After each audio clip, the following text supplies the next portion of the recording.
I was totally amazed that an illegal substance that to me was garbage was helping me medically. I was bedbound for about 5 years. I couldn't hold a job. I had to quit school. I was near death. I believe that medical marijuana saved my life. I see it as a kind of wonder drug of our time. What this really is the marijuana legalization lobby taking advantage of sick patients. Legitimate sick patients need legitimate medications. It's medicine.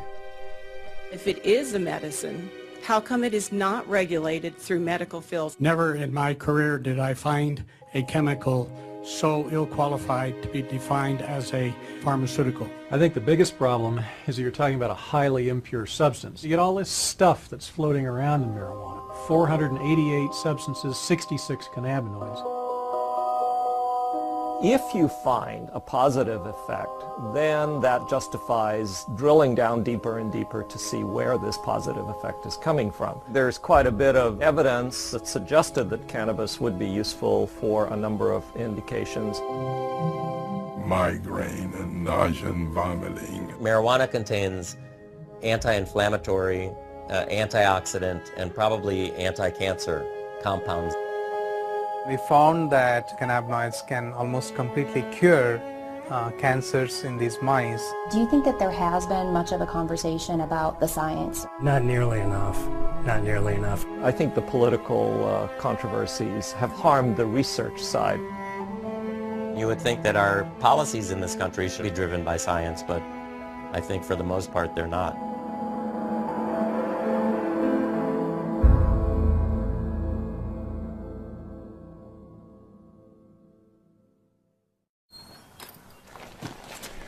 I'm not one for just sitting around. I got to be out, and it's outdoor stuff. I'm not much for going to a gym to work out. My physical exercise, I have to be outdoors doing it. For Point Hatfield, the mountains and rivers of Montana have always been a certain kind of therapy. Running and river guiding in the summer and teaching backcountry skiing in the winter have helped him through life's many difficulties. But the greatest challenge of his life took the outdoors away from him. It was like 2 days after New Year's. It just dumped 2 feet of snow, and a group of us skied from Mammoth down to Gardner after work, and we went out for dinner. And when we were sitting having dinner, I just went like this, and there's a lump there. I had a radical neck discectomy. So they cut out this side of my neck. They took out the cleidosternomastus muscle and all the lymph nodes. But the cancer came back. 2 more tumors and another surgery later, it was clear Hatfield would have to endure chemotherapy and radiation. Chemo and radiation were horrible, literally horrible, because I was throwing up almost all day long, every day. I zapped every ounce of life I had in me, just about. I was just hanging on by a thread. Just like he used to, Hatfield turned to the outdoors for comfort, trying to ski a small hill in his backyard. So I got 2 runs of 2 turns in, and then that's all I could do, wipe me out. 2 days after that, I went cross-country skiing with my wife, and I was able to do about a mile. That's all I could do. I was exhausted. Then after the 3rd round of treatment, I couldn't do anything. Hatfield's athletic frame melted from 160 pounds of muscle to barely 124 pounds. I used to have 15-inch arms, biceps. They went down to 9 inches. I used to have thick legs. I'm skinny now. I'm not used to being skinny. Are there things that you know that kind of trigger your nausea and things like that? No, it just comes. Just like that, it just comes. And we've used the other anti-nausea medications with you. I was on Ativan. I was on Zoloft. I think Zofran too. And there was a couple of steroids that I wore a patch with. think there was a couple other drugs too that they tried.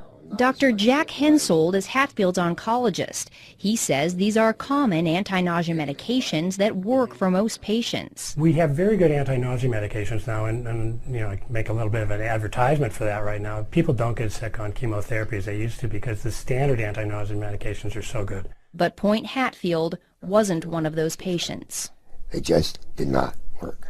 Not at all? Not at all. Didn't alleviate anything. So what was the next step? Well, then Dr. Hensold asked me if I would be willing to try medical marijuana. I said, I'll try anything. We've had patients who've tolerated very well, and it's done some really good things for them. Even though Hatfield had his doctor's blessing, he still needed the green light from Wendy Gwenner, the hospital's oncology social worker. We had a fair number of patients who came out of the woodwork who probably were users anyway and said, well, gosh, I've got cancer. Can I get a card? And the answer is no, you can't. Gwenner carefully evaluated Hatfield's case, just like she does with every patient, before signing off on the medical marijuana recommendation. We have to be screening you and making sure that we've used appropriate medications as first-line treatment if our antiemetic medicines have not worked well, and we've gone through our cadre of medicines, then we would go to medical marijuana. After I got the medical marijuana, it just alleviated so much of that sick, pukey feeling, and alleviated the throwing up. Immediately? Immediately. Wow. Immediately. It's like it was a godsend. It was a wonderful thing. Because that throwing up all the time is not good. Right, right. I believe that the medical marijuana saved my life. I couldn't eat anything, couldn't swallow, and I just think it saved my life. 5 years after he was first diagnosed, Hatfield is cancer-free and enjoying Montana's beauty again. Nowadays, he says the beauty isn't the only thing he loves about this state. He loves the progressive voters who passed the state's compassionate use medical marijuana law in 2004, allowing patients like him the option of using a drug at the center of a growing controversy. There's a false stigma attached to it, and I'm doing this interview to help other people. Why not? It's our job to help other people. It's our responsibility.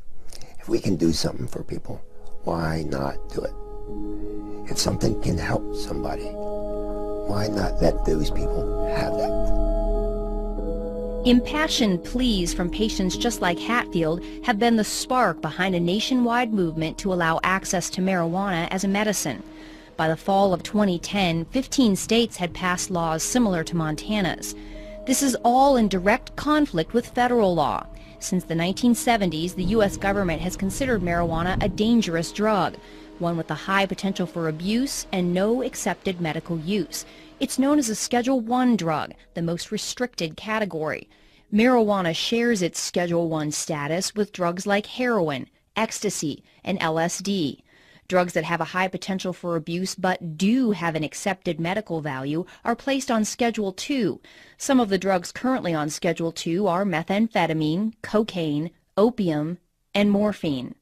Doctors can legally prescribe medications on Schedule II. They cannot prescribe Schedule I drugs. So doctors like Hensold cannot legally prescribe marijuana to patients like Hatfield.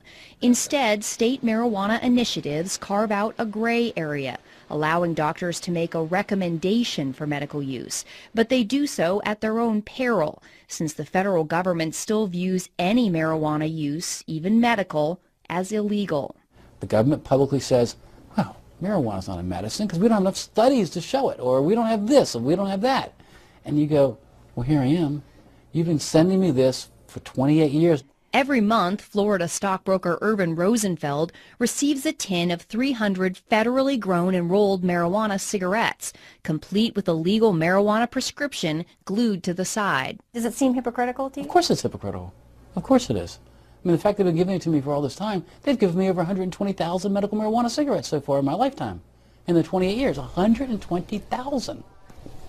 Rosenfeld is one of 4 surviving public patients in a little-known federal program. I show them my tin can, and I show them my marijuana, they go, what? What do you mean the federal government grows this? What do you mean the federal government supplies this? They have no idea. It was called the Federal Investigational New Drug Program. Since applications to the program are confidential, the exact number of patients who made it in is unknown. Rosenfeld believes he was one of about a dozen patients who received legal marijuana cigarettes from the federal government. We were able to convince the government that nothing else worked, and so they had no choice but to give it to us. Rosenfeld argued he needed marijuana to treat his terrible pain caused by a rare disorder diagnosed at age 10. It's called multiple congenital cartilaginous exostosis, which means bone tumors on the end of long bones, that whatever tumors I had at puberty will grow as I grow. They mostly grow outwardly into the muscles in the veins, stretching the muscles in the veins, making it very painful and very tender. I'd be screaming and crawling on the floor for 2 hours trying to get the muscles to get back in place. And then once they finally got back in place, the muscle would be so torn that I couldn't walk for 3 days. On top of the pain was the knowledge that any of the hundreds of benign tumors in his body could become malignant at any time. Rosenfeld spent his youth and teen years on synthetic morphine, muscle relaxants, and sleeping pills. By age 20, he was taking more than 200 pills a month, and he was a vocal critic of illegal drugs. I hear kids talk about drugs and things like that, and I go, why are you doing drugs? I mean, look at all I have to do. You'd be thankful you're healthy. Even so, Rosenfeld finally gave in to peer pressure and tried marijuana in college. He says he didn't feel anything and decided the drug was useless and that his friends were just imagining they were high. But a strange thing happened one night while smoking marijuana and playing chess with a friend. Rosenfeld did something he hadn't done in years. He sat comfortably for 30 full minutes. I thought, well, wait a minute. In what way did I take all the narcotics and drugs I had to allow me to sit? And I thought, gee, I haven't taken a pill in 6 hours. Well, then how can I sit? And just then, it was my turn with the joint. They handed me the joint. I looked at this piece of garbage, because to me it's all it was. I said, this is the only thing I've done differently. I've smoked this garbage. I wonder if there's any medical benefit to this garbage. Rosenfeld had stumbled onto another potential medical use for cannabis, chronic pain. When he joined the federal program in the 80s, he became one of a rare group of medical marijuana patients who could speak openly without fear of arrest about its medical benefits. Their stories added some legitimacy to an expanding body of anecdotal evidence. Medical marijuana has grown to a point where the government looks foolish saying it's not a medicine. It is a medicine. 82-year-old retired Harvard professor Dr. Lester Grinspoon is well versed in the anecdotal evidence surrounding medical marijuana. He's told Urban Rosenfeld's story along with many other patient stories in his book Marijuana, the Forbidden Medicine. His opinion of cannabis has come a long way since he first began investigating it as a young assistant professor of psychiatry at Harvard in the late 60s. Back then, he certainly did not see it as a medicine.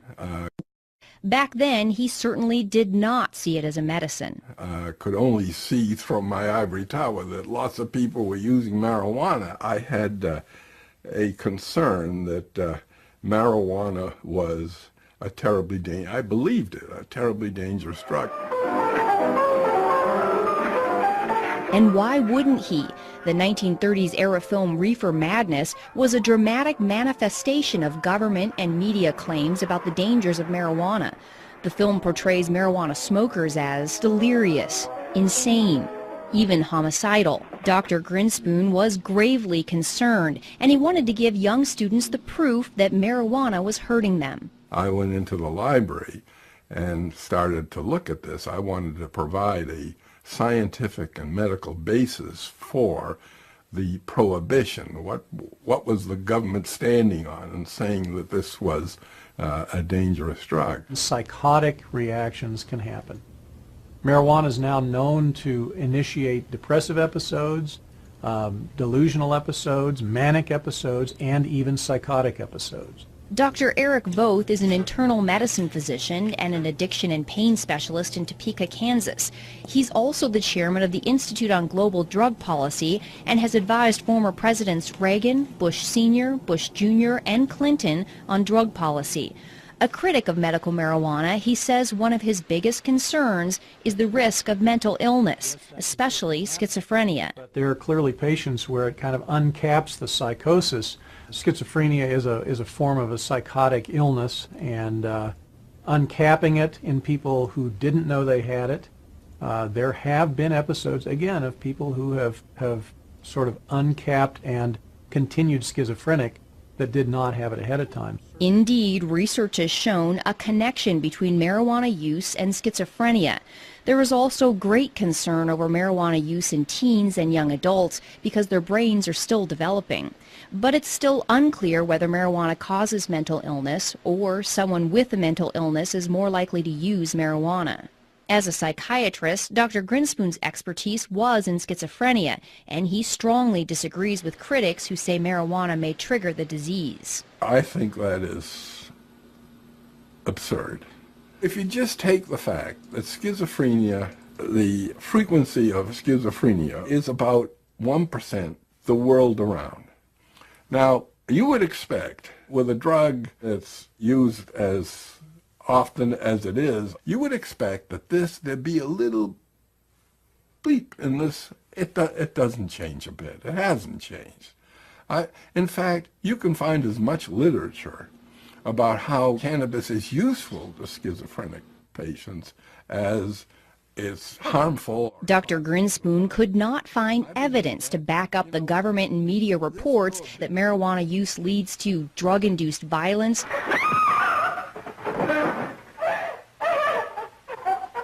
and incurable insanity. He is hopelessly and incurably insane, a condition caused by the drug marijuana to which he was addicted. This substance, the most harmful thing about it was not any inherent psychopharmacological property of the drug, but rather the way we as a society were treating the people who use this drug. It's been a medicine for about 3,000 years now.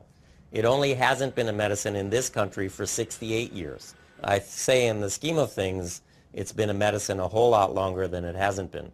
Dr. Donald Abrams is a professor of clinical medicine at the University of California, San Francisco, and an oncology physician at San Francisco General Hospital. He says doctors were able to freely prescribe cannabis for various ailments up until 1937. Harry Anslinger, who was a prohibitionist and the first head of the Federal Narcotics Bureau, decided to introduce the so-called Marijuana Tax Act. Physicians in the United States knew the medicine as cannabis, and by using marijuana, he sort of did an end run around the medical community. The act imposed a high tax on medical marijuana and such onerous registration and reporting requirements that it effectively banned its use as a medicine altogether. The American Medical Association came out in opposition to the act, with Dr. William C. Woodward testifying there was no evidence the medical use of cannabis was causing addiction, and that there are evident potentialities in the drug that should not be shut off by adverse legislation. He opined that it's impossible to foresee how much the new regulations will deprive the public of the benefits of a drug that, on further research, may prove to be of substantial value. The Marijuana Tax Act delivered the final blow to a medicine that was already being replaced by the opiates and aspirin. Cannabis was removed from the U.S. Pharmacopoeia in 1942. The fact that cannabis was an accepted, valuable medicine in the United States for nearly a century might be surprising to the teens who grew up watching the dramatizations of reefer madness. It certainly came as a surprise to Dr. Grinspoon. I discovered when I got into the library that I, despite my training in science and medicine, had been brainwashed. He put his findings into an 80-page paper, aptly titled Marijuana Reconsidered. It was later published in Scientific American. Then his professional investigation of cannabis took an unexpected, personal turn. His son Danny, suffering from childhood leukemia, had begun chemotherapy. The chemotherapeutics that he had to receive were just devastating to him in terms of the nausea and vomiting. It's a nausea that goes right down to your toenails. I mean, it's really beyond description.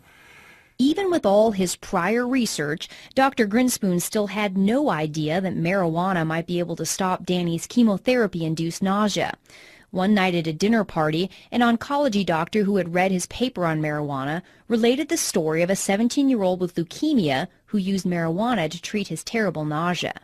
On the way home from there in the car, my wife, Betsy, asked me, don't you think we ought to get a little bit of marijuana for Danny the next time he gets... And I said, I'm almost ashamed to say this. I said, no, that would be breaking the law, and I don't want to offend the physicians, who are taking care of him. So I was against it. She's a rather plucky woman, and next time he came in for his chemotherapy, she went up to the Wellesley High School parking lot, and they found his friend Mark, and asked him if Mrs. Grinspoon, wanted a little bit of marijuana. When Dr. Grinspoon showed up for Danny's chemo treatment, he was surprised to find his wife and Danny so relaxed. They were joking, and he was smiling, and no problem.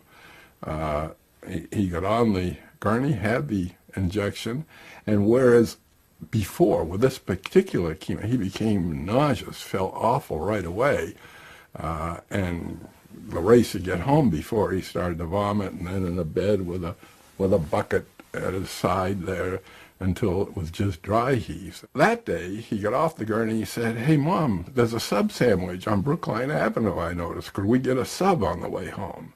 When he discovered Danny had smoked marijuana, Dr. Grinspoon was not angry. He was relieved. And I called the doctor, the attending who was taking care of him, and I said, I'm not going to stand in his way doing this again. He said, don't. And don't have him do it in the parking lot. I want to see this myself. And so it went. He never had any difficulty with nausea and vomiting. With the further treatments for as long as he lived, he was free of that anxiety. And I can tell you, it was not only a relief for him, it was a relief for his parents and his siblings. It was a godsend. Not surprisingly, Dr. Grinspoon has become an ardent supporter of legalizing marijuana for medical use. People who suffer from these symptoms and syndromes, depending on just how serious they are, that's always accompanied by anxiety. And to take and artificially impose another level of anxiety, the anxiety involved in doing something which is illegal, for which you can be punished, is cruel. By the 1980s, scientific interest in cannabis had begun to catch up with the personal experiences. According to a 1982 United States Institute of Medicine report, Marijuana and Health, the preliminary research coupled with anecdotal evidence warranted a closer look at medicinal cannabis. The report also found that marijuana attacks diseases and symptoms differently than other drugs. This offered the tantalizing possibility for drug companies to develop new, novel drugs out of the chemicals in the marijuana plant. The Institute of Medicine called for more research on these chemicals, known as cannabinoids. Even with this encouragement, research on cannabis failed to flower. There aren't many scientists or clinical investigators who are particularly interested in doing research in medical marijuana because it's such a hassle. Marijuana's Schedule I status means Dr. Abrams has to get approval from more than a half-dozen regulatory bodies before he can start a cannabis medical trial. There are so many roadblocks that you have to go through. Marijuana is an illegal substance that I think a lot of investigators and even organizations just don't want to get involved in something that is so controversial. Dr. Igor Grant is a professor of psychiatry and the director of the California-based Center for Medicinal Cannabis Research.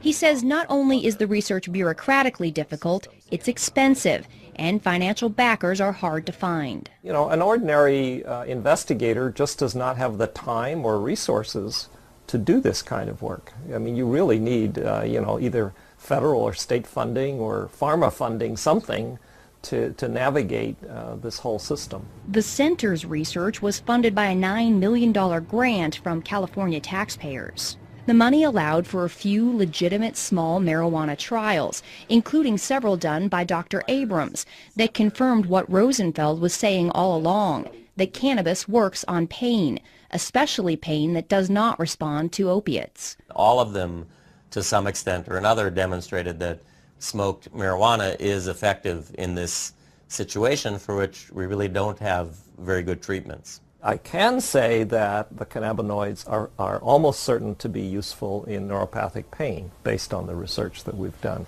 But even when researchers get significant results like this, Dr. Abrams says cannabis research can still be an academic dead end. When I submit it for publication, I have found what I perceive to be a publication bias, that people are not particularly interested in publishing data suggesting that marijuana might have some benefits.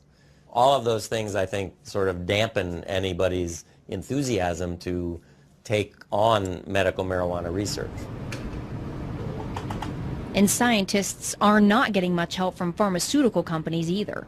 No pharmaceutical company is interested in supporting, marijuana research. Because it's a naturally occurring substance out in the world, so you can't patent it per se. So the research on it is quite dicey. It really is. Nobody can make any money on that research or on that development. Even if drug companies created a novel marijuana plant drug that they could patent, doctors could not prescribe it. It's going to be a class 1 type of drug. It's not going to be broadly used. And again, why do you want to spend a lot of time developing a drug that you can't really sell? Why would a pharmaceutical company want to get involved with something like that? I think until marijuana is rescheduled, large-scale research will probably not occur. Advocates have been mired in a decades-long legal fight with the U.S. Drug Enforcement Agency to do just that. In the late 80s, they made the argument that marijuana has accepted medical value and that it belongs on Schedule II. It was the judge who, my understanding was, basically suggested that it be made a Schedule II. According to government documents, the DEA's administrative law judge, Francis Young, found there was incontrovertible evidence that cannabis was an effective medical treatment for nausea and appetite loss, multiple sclerosis, and spinal cord injury spasms. Judge Young ruled marijuana should be moved to Schedule II, writing, "The evidence in this record clearly shows that marijuana has been accepted as capable of relieving the distress of great numbers of very ill people. It would be unreasonable, arbitrary, and capricious for DEA to continue to stand between those sufferers and the benefits of this substance." For those who were concerned about marijuana's side effects, Young ruled that as a medicine under a doctor's supervision, marijuana in its natural form is one of the safest therapeutically active substances known to man. The DEA and other federal agencies disagreed. They overruled Judge Young's decision and kept marijuana on Schedule I. But the ruling did add to growing pressure on the U.S. government to go beyond its own compassionate use program and make marijuana legally available as a medicine. The answer? Provide a pill that can do what the plant does. For years, the government had been sponsoring and funding research to put the active ingredient in marijuana, THC, into a capsule form. Known as dronabinol or Marinol, the drug is a synthetic version of THC created in the laboratory. Since it did not come directly from the plant, the DEA placed it on Schedule II. They wanted to have an answer to people like me. There is a medicine out there that people can buy. They don't have to use herbal marijuana. Dr. Grinspoon says the problem is Marinol does not work as well as marijuana. You take people who have used both herbal marijuana, smoked it or ingested it, and Marinol or dronabinol. Every time, never an exception. Oh, I much prefer herbal marijuana. It was my experience when AIDS patients first started taking dronabinol back in 1992 that they didn't like it. The absorption when taken orally of THC is very variable and low. The gut only absorbs 12%, plus or minus a few percent depending on the individual. The problem with taking it through the gut, you have to wait for an hour and a half to 2 hours to know whether you're getting relief from the pain or the nausea or whatever it is you're trying to relieve. How does Marinol compare in all this? I was talking earlier. Do you feel like it's as effective as the plant or no? No. I do not believe Marinol is as effective as marijuana or THC. And why do you say that? I've never really seen it work. We've had it on, it's expensive, and I've never had a patient who seemed to get much benefit from it. We really haven't had very much success with patients with Marinol for any side effect management. So there's something that is lost in with the THC in that processing. Dr. Abrams says what's lost in the processing are all the other cannabinoids in the plant, some of which are known to mitigate the high associated with THC, making the patient feel more relaxed instead of anxious. There are 400 other compounds in the plant, including 70 other sort of lookalikes to delta-9 THC, and those are all there for a reason. They provide balance, if you will, the yin and the yang, and my opinion that you lose that balance when you remove the single most psychoactive component from the plant and use that as a pharmaceutical. I've used Marinol on some patients selectively. I've not had any problem with Marinol. Dr. Voth says while he's not overly impressed with Marinol, he would rather have patients take a pill. He says telling a patient to smoke an illegal plant is substandard medicine. I treat a lot of sick patients with all sorts of different pain and neuropathic disorders and cancer, etc. And I cannot think of one circumstance in 27 years of active practice that I've had to say, well, it's time for you to smoke dope. I just haven't. And that includes terminal patients and hospice patients. Anyone who says that, we have adequate treatments for all of the conditions for which marijuana is purported to have some effect, I don't think that is a correct statement. I think the fact is that we have a lot of difficult to treat conditions, and there may be a niche or a place for the cannabinoids with some of those conditions. Oncology social worker Wendy Gwenner agrees. She's personally seen patients who don't get adequate relief from the anti-nausea drugs. And when it comes to getting patients to eat, it is far and away the best medication that we have for chronic wasting and for increasing appetite in cancer patients.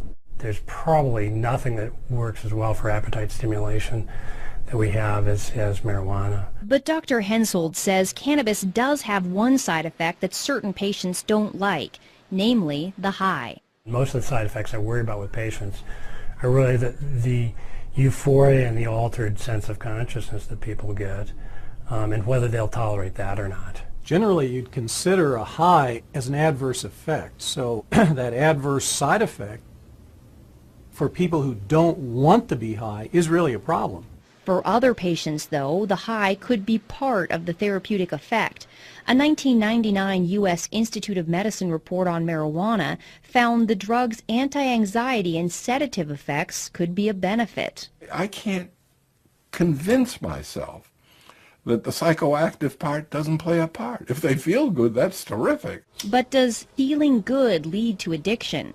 Absolutely. Marijuana is habituating, addictive, whatever you want to call it. Dr. Voth says marijuana has about the same addictive potential as alcohol. The 99 government report found marijuana was slightly less addictive than alcohol, with 9% of all users experiencing addiction. And marijuana does not have the extreme physical withdrawal symptoms that alcohol and other drugs do. Potential for withdrawal is really minimal because the cannabinoids are stored in fat, so that if you stop using marijuana abruptly, it still leaches out from fat over a number of days, so you don't get a precipitous withdrawal. Regardless of the mild withdrawal symptoms, Dr. Voth believes marijuana's side effects and its addictive potential are just a few of the factors that make it unattractive for drug companies to research. I think it's very unlikely that marijuana will ever make it through the FDA. It's the fact that you're smoking dope, that you're smoking a plant. You're smoking something with 488 substances in it. So there's the rub. Schedule 1 is a side issue. It may chill things a little, but it's really that you're looking at smoking dope as a medication. Dr. Voth is not the only one concerned about smoking. The 99 Institute of Medicine report says smoked marijuana is a crude THC delivery system that also delivers harmful substances. There's a lot of things that have hit the literature that have talked about head and neck tumors, for instance, oral tumors, lung cancers even. The Institute of Medicine found that marijuana smoke can deposit up to 4 times the amount of tar in the lungs of a cannabis smoker as a tobacco smoker. Studies have also shown that marijuana smoke contains higher concentrations of the same carcinogens found in cigarette smoke. While scientists are concerned these factors may lead to lung cancer, they still have not found definitive proof, and patient Point Hatfield says smoking is worth the risk. The thing about smoking the marijuana is it's immediate. You don't wait 20 minutes or half an hour or whatever. It's immediate. And for me, immediate relief was a blessing. When you smoke cannabis, by the way, the peak concentration in the bloodstream occurs in 2.5 minutes. When it goes through your lungs, it goes into the right side of the heart, into the left side of the heart, and then right up to the brain. Most people prefer the inhalation method because they can better titrate when the effect comes on, how long it lasts. Dr. Grant says until someone comes up with a fast-acting inhaler, smoking may be their best option. I'm not sort of in the camp of people who say, well, I grant you marijuana may work, but it's absolutely unacceptable because it's smoked.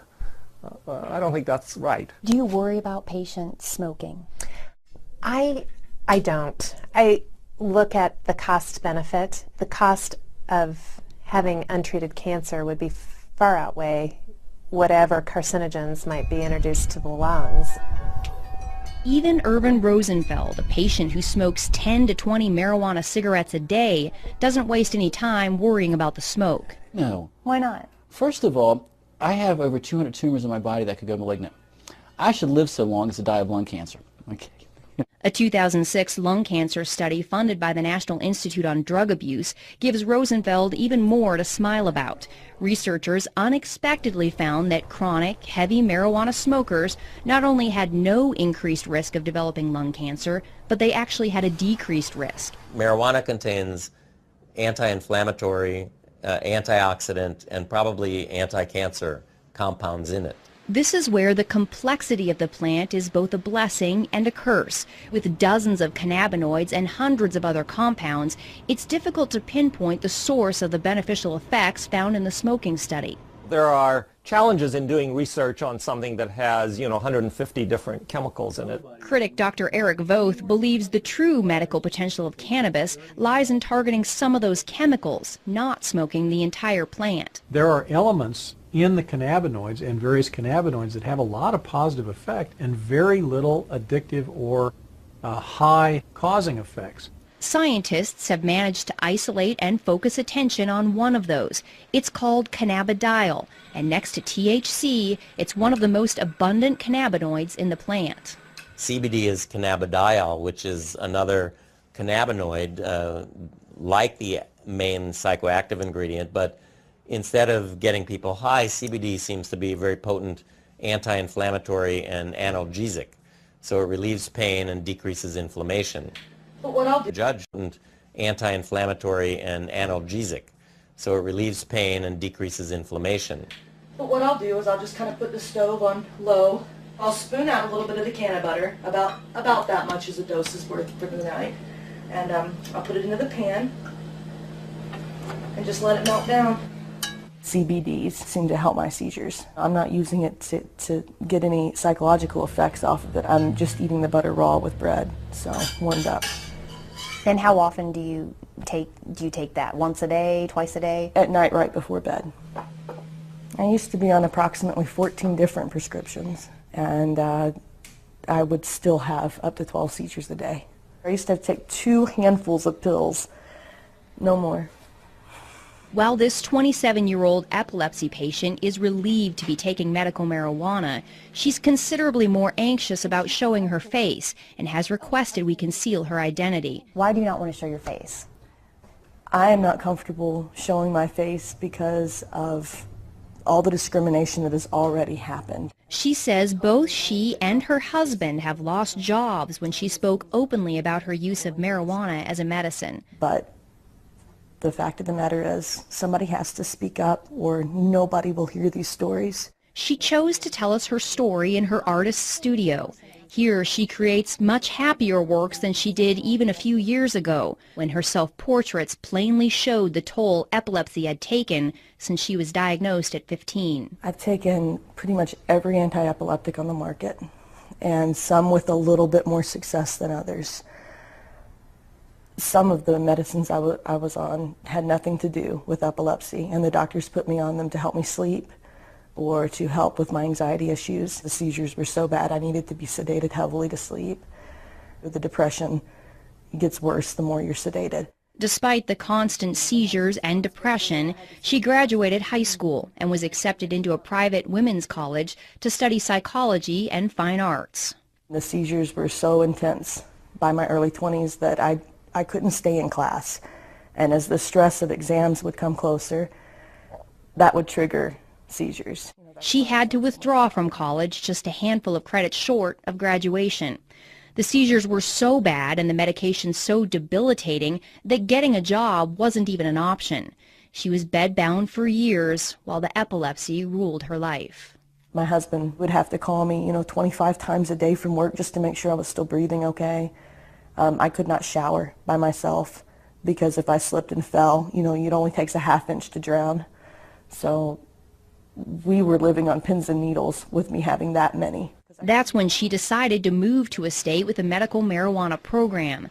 She had read stories about its potential to treat epilepsy, and she wanted legal access to it. How did that impact your seizures? They started slowing down. I had to build it up in my system, and it wasn't until I started ingesting it that they really stopped completely. The potential of the CBDs in marijuana to mitigate epileptic seizures is not new.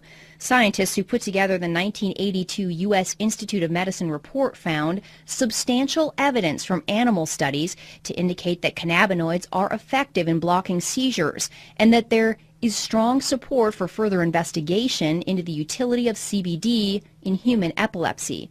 The subsequent 1999 Institute of Medicine report was less enthusiastic, saying the solid scientific evidence still isn't there yet, and it was unlikely to be a fruitful area for drug research. Well, I'm not waiting for the FDA approval to come through. I know how it affects my body, and that's one thing that I've learned through taking prescription drugs all these years. I have to know how this stuff is going to affect me, not what somebody else says it does for them. Not only has it completely stopped her seizures, but she says something in the plant works for her anxiety, depression, and insomnia too. So she sees the scientifically undesirable cornucopia of substances in the plant as a benefit, not a detriment. The fact is it works. It works better than anything I've ever tried, any pill I've ever taken. The cannabinoids have multiple actions. It's not just on pain or, in her case, maybe anti-epileptic action, but for many people, they have a sedative and anti-anxiety effect and so forth. I'm a cancer doctor, and I often suggest to my patients that they consider marijuana for their loss of appetite, nausea, pain, depression, and insomnia. It's one medicine they could use instead of 5. Critics of medical marijuana are highly skeptical of claims it can treat just about everything. How is it possible that one plant has the potential to treat so many different ailments?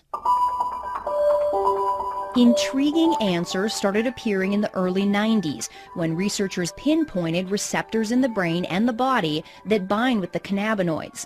Receptors can be described as locks on the surface of a cell, and when the correct key binds with the correct lock or receptor, it opens the door and delivers messages. Sometimes the message is that the body is feeling pain. Other times the message may be that there's an invader and the immune system must attack. Scientists located 2 receptors, cannabinoid receptors, one called the CB1 receptor, mainly in the brain, and the other is the CB2 receptor, which is mainly in cells of the immune system. The CB1 receptors are extremely abundant in the brain, but they're also found all over the body in the major organs, the heart, the liver, kidneys, and pancreas.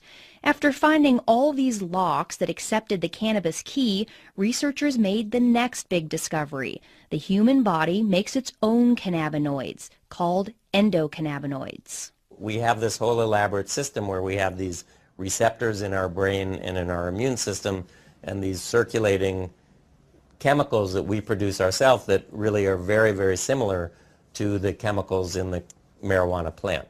The only difference is that the endocannabinoids that we produce are in such small quantities, and they're also rapidly degraded, so that Therefore, we are not high all the time, or we don't have that feeling of euphoria all the time. Dr. Prakash Nayagarkatti is a professor of pathology and microbiology at the University of South Carolina. For the last decade, he's been doing research on what's become known as the human endocannabinoid system. The precise functions of the endocannabinoid system is it's still being understood, actually. The discovery of the system, however, is already revealing clues that have bolstered the personal stories of relief. The areas of the brain that control nausea and vomiting, chronic pain, and epileptic seizures all have cannabinoid receptors. What do these things do? Well, in the brain and the nervous system, the cannabinoid system seems to exert kind of a dampening effect. It's kind of an internal, I like to think of it as a neurological shock absorber. And when they looked in other animals, they found these receptors were present in basically all animal species. So why do dogs and monkeys, for example, need to have cannabinoid receptors? They must be playing a very critical role in trying to maintain some of the physiological functions. The whole development of the fact that there are cannabinoid receptors in endocannabinoids has really given drug companies and pharmaceutical investigators a lot of opportunity to try to manipulate the body's own cannabinoid system. That's because now they can create synthetic drugs that target the receptors instead of taking chemicals from the plant. By avoiding the plant, they get around the controversies and complications of its Schedule I status. A search of the U.S. patent database reveals numerous large pharmaceutical companies have filed recent patents claiming their cannabinoid receptor drug has the potential to treat almost everything: multiple sclerosis, Alzheimer's, Parkinson's, rheumatoid arthritis, Tourette's, epilepsy, heart disease, obesity, various mental illnesses, and the holy grail of medicine, a cancer cure. We feel that these cannabinoids give us an opportunity to study their functions, and see how we can exploit them, how we can manipulate these cannabinoids and the receptors to find cures for a large number of diseases currently in which there is particularly no cure. As an immunologist, Dr. Nayagarkatti and his researchers at the University of South Carolina are exploring the impact cannabinoids and the CB2 receptors have on the human immune system. Both U.S. reports on marijuana found the cannabinoids do suppress the immune system, and previously this was seen as a concern. But Dr. Nayagarkatti believes tamping down the immune system could be a good thing. There are is a concern, but Dr. Nayagarkatti believes tamping down the immune system could be a good thing.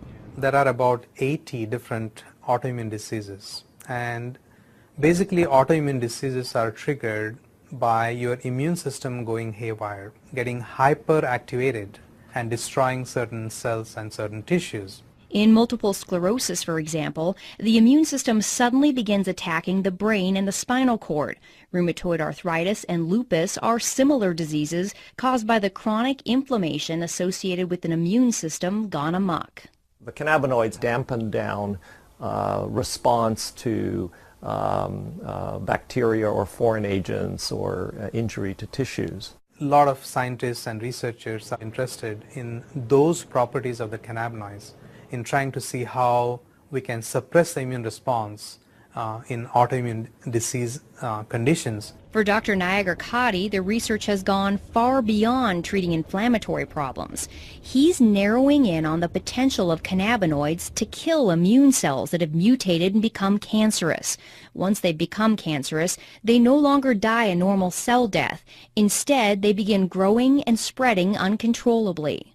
We were one of the first labs to demonstrate basically that not only the immune cells, the normal immune cells express these cannabinoid receptors called the CB2 receptors, but also that when these immune cells get transformed and they become cancer, to our surprise we found that these cancer cells continue to express these CB2 receptors.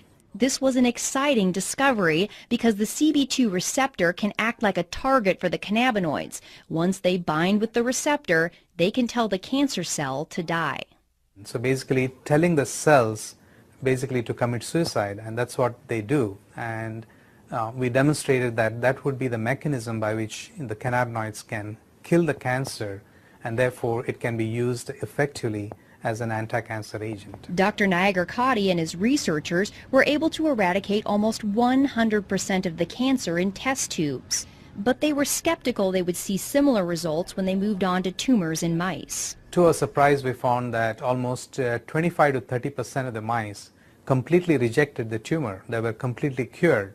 And in addition, we found that the remaining mice also, there was a significant reduction in the volume or the size of the tumors as well. The lab results have been so promising that Dr. Nagar-Katti is beginning clinical trials with leukemia patients. There's no doubt in his mind that the cannabinoids, either from the plant or lab created, will play a major role in medicine in the future. I feel that in the next 5 or 10 years, there is going to be exponential growth in cannabinoid research. It's an area where both the critics and the advocates agree. Scientists are now well on their way to developing medicines based on the cannabinoids. It begs the question, however, will modern medicine eventually make the marijuana plant obsolete? No, it will not. In fact, it will only enhance it. Okay, because now it's more proof that the plant really does work. Okay, and instead of spending $600 a month on buying the pharmaceutical drug, I can grow my own plants. I don't want them to ever take the choice away, because I don't know how long it's going to be before they really find out exactly what is working for me or for others. And right now, having the raw plant available is the best solution, because you have all of it there. You don't have just what they've isolated, just what they've decided is important now. Let's keep it in the corridors of science. Let's keep it in the FDA. Let's do what needs to be done, which is careful, longitudinal, placebo-controlled, crossover, head-to-head studies, and see where it falls out. But let's deliver what's really medicine. That is the individual cannabinoids. They may come across some things that are better than herbal marijuana for one thing or another, and good luck to them. I'd love that. But I never want to see compromised the capacity of people to use herbal marijuana, whether it's because the drug that they've come up with is much more expensive, or it doesn't do as well, or whatever the reason. That people should always have herbal marijuana available to them without any constraints from the law. Patients say for now the question is irrelevant. Science has not yet given them the opportunity to choose between an effective pill or the plant. This is something where I have no other medical alternative to treat this condition. I have exhausted all of modern medicine's alternatives, and they have really screwed my body up. She says cannabis has allowed her to hold down 2 jobs and make plans to go back to school and finish those last credits. There is so much promise now where there was none before. Without the 10 to 12 cannabis cigarettes a day, I would not be working. I most likely would be on disability. I'd be homebound, and I'd be a drain on society versus a productive member of society. The federal program that allows Irvin Rosenfeld to legally use marijuana for chronic pain was shut down in 1992. Today, he's one of a few living patients who were grandfathered in and still receive marijuana every month, courtesy of the U.S. taxpayer. Point Hatfield believes he will never gain back the muscle he lost during his cancer fight, but he got his life back. And he thinks people should not underestimate this plant just because it doesn't come with a prescription. It's medicine. It's medicine just like aspirin is, or Zoloft, Ativan. It's a medicine. Marijuana is here to stay. It is certainly here to stay as a medicine.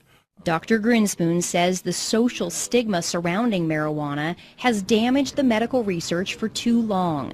Today, he's on the advisory board for the marijuana advocacy group NORML, because he believes the only way marijuana will reach its true medical potential is if it's fully legalized. He's felt this way since the 70s, when he predicted the medical promise of cannabis would lead to a repeal of the prohibition in less than a decade. For years, I waited for my prophecy to come true, and I despaired that I would never see it in my lifetime. and I'm 82 and I have cancer now, so I'm not sure I will, but at least I'm seeing, here this boat was dead in the water for all the years I was running around testifying, so forth. Nothing. And now, since medical marijuana, wow, are we making progress. Well, you're going straight to the heart of the issue, which really is the medical excuse movement is a means to get the camel's nose under the tent. The folks that are pushing the medical excuse movement really come from the medical legalization movement. I think it's not helpful to brand people's motivations. It may be the case that there are some people out there who really are trying to legalize marijuana under the cloak of medicine. I don't happen to be one of them. I'm more interested in seeing if there is a medical indication here, and if there is, I think it is a social responsibility to provide that for people who are suffering. The scientists are not here to make, like policy decisions, but our goal is to find out the truth. To that end, the American Medical Association and the American College of Physicians have taken positions that marijuana should be moved off of Schedule I to make research on the cannabinoids easier. We who are involved in the science sort of wish that science would become more of a dominant driver in the messaging, as opposed to politics, religion, and ignorance and fear. I like to say it's time to have more light than heat on the subject, and clear away the smoke here. When you strip away the smoke of the social and political issues, one thing is clear. After decades of controversy, conjecture, and limited research, we have arrived at last in the realm of science. We know more about the secrets of this complex plant than at any other time in history. The only question now is where that knowledge will take us.